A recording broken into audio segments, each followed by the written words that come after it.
After Gideon led the children of Israel to victory over the Midianite coalition, the land of Israel had rest for 40 years. Gideon, the man who was the least in his father's house and clan, became great. All Israel wanted to make him and his sons kings. Gideon, who was also called Yeroob-ba-al, wisely refused the honor for both himself and his sons. He turned his attention to establishing his house. Judges 8:29 and 31. Then Yeroob-ba-al, the son of Joash, went and dwelt in his own house. Gideon had 70 sons who were his own offspring, for he had many wives, and his concubine, who was in Shechem, also bore him a son, whose name he called Abimelech. Unfortunately, the means of establishing his house sowed the seeds for the destruction and turmoil which followed his death. He married many wives, had 70 sons by them, as well as at least one son by a concubine. The Torah warns against a king taking many wives. How much more should that apply to the average Israelite? Also, a Hebrew man who has had sexual relations with a Hebrew woman is instructed to marry her.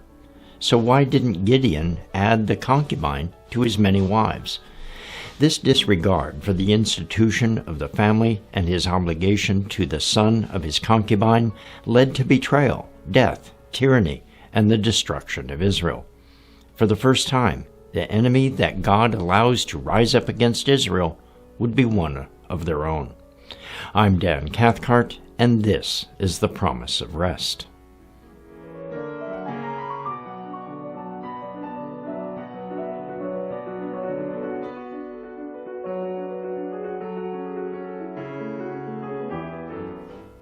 Gideon judged Israel for 40 years. At least that's the way we usually interpret the events after Gideon led the battles that defeated the Midianite coalition that opposed Israel.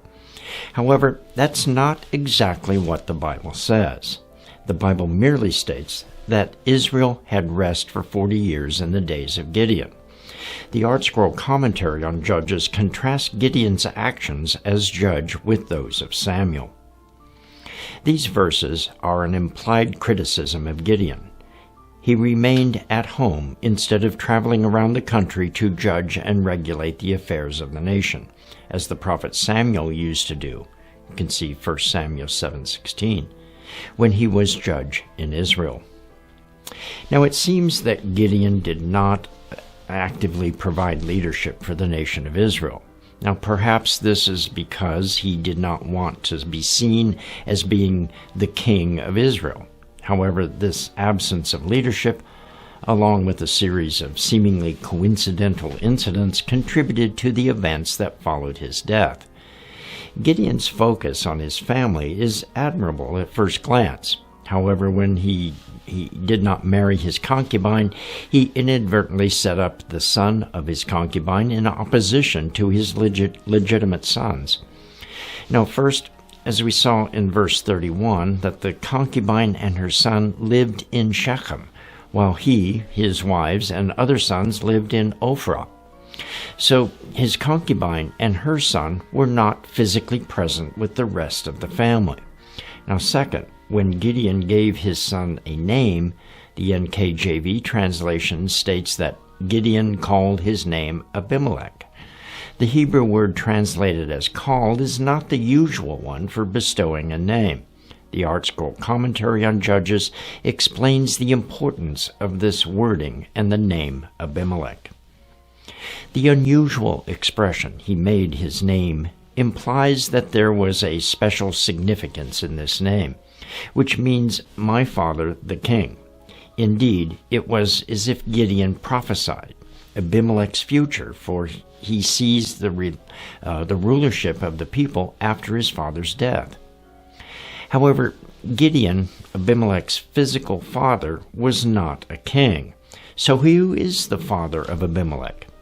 As we continue, we will see that Abimelech's father is Satan, the serpent in the garden, whose seed bruised the heel of the seed of the woman. A similar situation occurred in Abraham's family. Abraham's son Ishmael was the son of a concubine. Now, when Ishmael mocked Isaac, Abraham's son by his wife, Sarah declared that Ishmael would not inherit along with her son. Paul, writing to the Galatians about the true heirs of the promise, refers to this declaration. Galatians 4, verse 30. Nevertheless, what does the Scripture say? Cast out the bondwoman and her son, for the son of the bondwoman shall not be heir with the son of the free woman. The path is open for Abimelech, the son of the concubine, to try to take hold of the promise by seizing the rulership of Israel. Now this is made easier because the children of Israel returned to their worship of Baal after Gideon's death. Judges 8, verse 33. So it was, as soon as Gideon was dead, that the children of Israel again played harlot with the Baals, and made Baal-berith their god. The name Baal-berith is number 1170, and it means Baal of the covenant. They had set up a false god of the covenant in the place of Jehovah, the covenant God of Israel, whom they should have been worshiping. Theologian Matthew Henry comments on the name Baal-berith. Perhaps he was so called because his worshippers joined themselves by covenant to him, in imitation of Israel's covenant with God, for the devil is God's ape. Now, Satan never comes up with anything new. He always apes or imitates God. The center of worship of Baal-berith was in Shechem, the city where Gideon's concubine and her son Abimelech lived. Now, Shechem is in the valley between Mount Ebal and Mount Gerizim, where God told the Israelites to gather and shout the blessings and the curses that would come on them for obedience or disobedience to his commandments. Now, this is where Joshua gathered the Israelites for his farewell address and where he challenges them about choosing which God they would serve. Now, finally, the last coincidental incident that Israel turns their backs on the family of Gideon. Judges 8, verse 35. Nor did they show kindness to the house of Jerubbaal, or Gideon, in accordance with the good he had done for Israel. Now, all of these incidents set up the fulfillment of Abimelech's ambition to be king over Israel. He starts by gathering support from his mother's family. Judges 9, verses 1 and 2. Then Abimelech, the son of Yeroob-ba-al, went to Shechem, to his mother's brothers, and spoke with them and with all the family of the house of his mother's father, saying, Please speak in the hearing of all the men of Shechem. Which is better for you, that all 70 of the sons of Jerubbaal reign over you, or that one reigns over you? Remember that I am your own flesh and bone. Throughout this chapter, Gideon is called by the name Yeroob-ba-al, a name given to him by his father. Yeroob-ba-al means let Baal contend. This name refers to the challenge by Gideon's father that if Baal is a god, he can plead or act for himself in response to Gideon tearing down his altar. In other words, Gideon is firmly on the side of Jehovah against Baal. Now, by tearing down the altar to Baal, Gideon set up a battle between Baal and Jehovah, which Jehovah decisively won. Now, this use of the name Yeroob-ba-al places Gideon in opposition to everything that is about to happen through the plotting of Abimelech, as well as pointing to the underlying spiritual battle. Abimelech sets himself apart from his father's family by calling his half-brothers the sons of Yeroob-ba-al, as if he is not a son of Yerubbaal at all. Instead, he claims that his mother's family is his only family. His mother's family listen to him and go to the leaders of the city of Shechem. They, in turn, convince the men of Shechem to provide money from the offerings to Baal to hire worthless thugs to murder Abimelech's brothers. Judges 9, 4 and 5. So they gave him 70 shekels of silver from the temple of Baal-berith, with which Abimelech hired worthless and reckless men, and they followed him. Then he went to his father's house at Ophrah and killed his brothers, the 70 sons of Yeroob-ba-al, on one stone. But Jotham, the youngest son of Yeroob-ba-al, was left because he hid himself. Now the statement, "he went to his father's house and killed his brothers," implies that Abimelech did so under the guise of brotherhood. Abimelech was able to get away with his murder because Israel did not treat Gideon's family with kindness after Gideon's death. Only the youngest son, Jotham, had survived. Now after the murder, Abimelech returned to Shechem, where the leaders of the city proclaimed Abimelech as king of Israel. Judges 9, verse 6. And all the men of Shechem gathered together, all of Beth Millo, and they went and made Abimelech king beside the terebinth tree at the pillar that was in Shechem. The entire city of Shechem supported Abimelech. Matthew Henry comments on the name Beth Millo. The name of Shechem, that is, the great men and chief magistrates of the city, and the house of Millo, that is, the common council, the house of fullness, as the name signifies, gathered together, not to prosecute or punish Abimelech for his barbarous murder, but to make him king. Now the coronation was beside the pillar where Joshua had set up the memorial stone as a witness against the Israelites if they broke their oath to worship only the Lord. It was under the same tree where Jacob had put away and buried his foreign idols before going up to Bethel to worship the Lord. Jotham heard that Shechem had made Abimelech king. So he went to Mount Gerizim, the Mount of Blessings, and spoke a curse in the form of a parable over Abimelech and Shechem. Appropriately, the parable was about demanding a king. Judges 9, 8 and 9. The trees once went forth to anoint a king over them, and they said to the olive tree, "Reign over us." But the olive tree said to them, "Should I cease giving my oil, with which they honor God and men, and go to sway over trees?"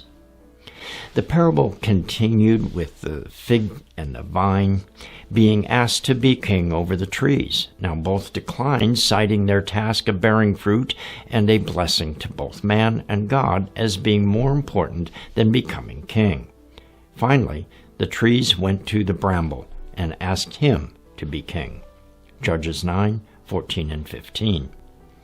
Then all the trees said to the bramble, "You come and reign over us." And the bramble said to the trees, "If in truth you anoint me as king over you, then come and take shelter in my shade. But if not, let fire come out from the bramble and devour the cedars of Lebanon."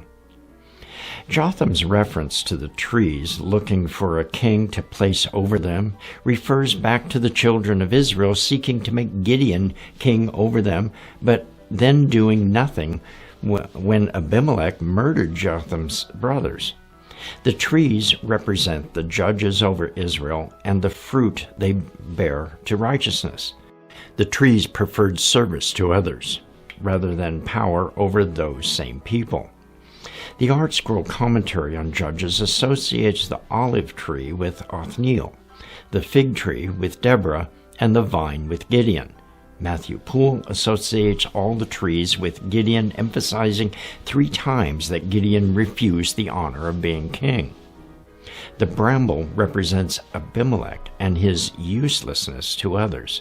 Matthew Henry comments, "The bramble is a worthless plant, not to be numbered among the trees, useless and fruitless, nay, hurtful and vexatious, scratching and tearing and doing mischief.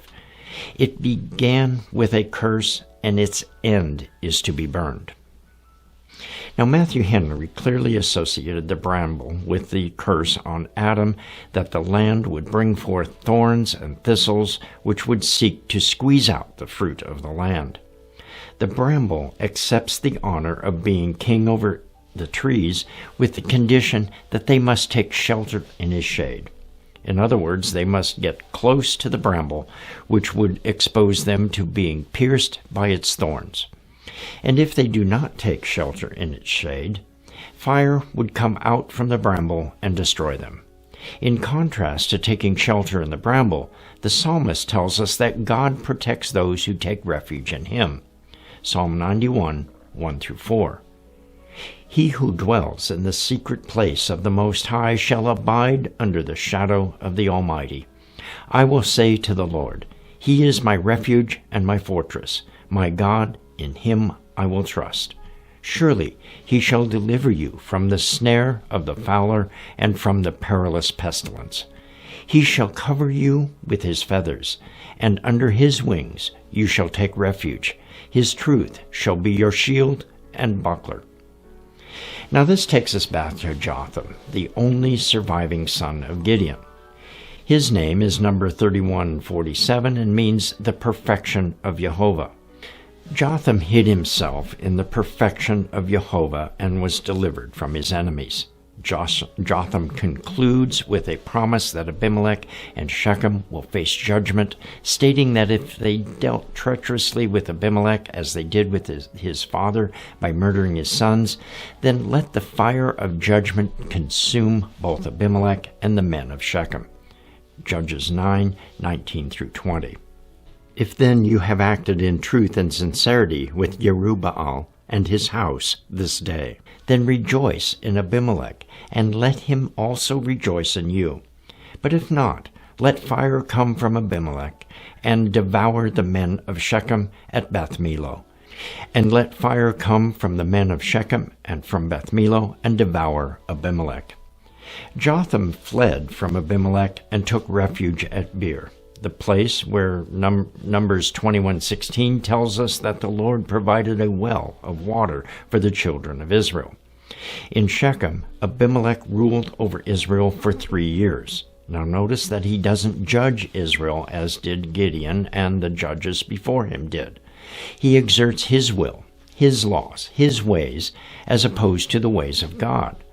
He is the antithesis of the judges that God raised up to rule over Israel.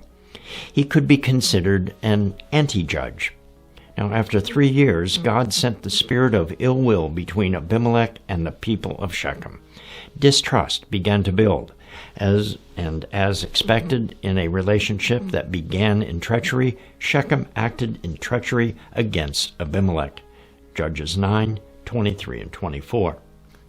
God sent a spirit of ill will between Abimelech and the men of Shechem, and the men of Shechem dealt treacherously with Abimelech, that the crime done to the 70 sons of Yeroob-ba-al might be settled, and their blood be laid on Abimelech their brother, who killed them, and on the men of Shechem, who aided him in the killing of his brothers. In the midst of this discord, an outsider named Gal came to Shechem, thinking that he could take advantage of the situation and institute his own will. The men of Shechem willingly accepted Gal and gathered grapes to make wine to celebrate their new alliance. Now you'll notice that this places the events that followed at the time of the grape harvest, the final harvest of the year. Gal spoke to the people about not only rejecting Abimelech, but rejecting Israel altogether in favor of the former Canaanite rulers of Shechem. Judges 9, 28-29. Then Gal, the son of Ebed, said, Who is Abimelech, and who is Shechem, that we should serve him? Is he not the son of Yeroob-ba-al, and is not Zebul his officer? Serve the men of Hamor, the father of Shechem, but why should we serve him? If only this people were under my authority, then I would remove Abimelech. So he said to Abimelech, Increase your army and come out. Gal wanted to revert to the Canaanite rule and practices. War broke out between Abimelech and Shechem. Abimelech prevailed and destroyed the city, but some of the people took refuge in the stronghold of the temple of Baal-berith. Judges 9, verse 46. Now when all the men of the tower of Shechem had heard that, they entered the stronghold of the temple of the god Baal-berith. Those who had previously taken refuge under the shade of the bramble were indeed pierced. Now, instead of taking refuge in God, they took refuge in the stronghold of their idol. Abimelech and his men surrounded the tower with branches and burned the tower with the men inside. Abimelech then turned his attention to the neighboring city of Thebez, which had apparently allied with Shechem. He took that city like he took Shechem, and the people there also took refuge in a tower. Judges 9:51 and 52. But there was a strong tower in the city, and all the men and women, all the people of the city fled there, and they shut themselves in. Then they went up to the top of the tower. So Abimelech came as far as the tower and fought against it, and he drew near the door of the tower to burn it with fire. Abimelech intended to burn that tower as well. However, God used a woman to kill Abimelech. Judges 9:53 and 54. But a certain woman dropped an upper millstone on Abimelech's head and crushed his skull. Then he called quickly to the young man, his armor-bearer, and said to him, "Draw your sword and kill me, lest men say of me, 'A woman killed him.'" So his young man thrust him through, and he died. Justice was fulfilled for Gideon's family in 3 ways. Judges 8:5 said that Abimelech killed all his brothers on one stone. Now a stone killed Abimelech. Second, his skull, upon which he wore the crown, was crushed. Finally, he did not die a so-called honorable death in battle against a fierce warrior. He died at the hands of a woman, which was viewed as a matter of disgrace. This also takes us back to Eve and the prophecy that her seed would crush the skull of the seed of the serpent. The account of Abimelech ends with the declaration that God repaid the evil of Abimelech and the men of Shechem for that which they had done to Gideon's family, according to the curse laid on them by Jotham. Abimelech was an anti-judge, ruling over Israel instead of judging according to the precepts of God. He sought to rule after the manner of his father Hasatan. He is also a type of Antichrist. Now, like Antichrist, he was a member of the nation of Israel, yet he lured the people into following him to worship idols. His rule was marked by fear, dissension, and ill will. He, like the Antichrist, was brought down by the seed of a woman. I'm Dan Cathcart for Moed Ministries International. Shalom, and be blessed.